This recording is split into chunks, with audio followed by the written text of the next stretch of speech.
วัสดีครับวันนี้เราก็จะมาแจกการค่าให้ทุกคนกันนะครับใครอยากได้การค่าของผมเอาไปเล่นนะครับลงการค่าผมก็ได้เลยครับดูจากดีเซตก่อนกันนะครับบางอันก็ยิงตัวบางอันก็ยิงหัวนะครับ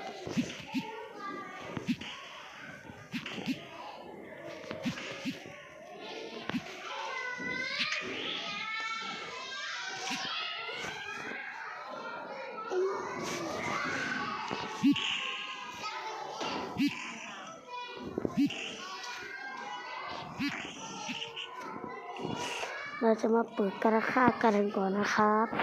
เต้นก่อนก่อนนะครับเนี่ย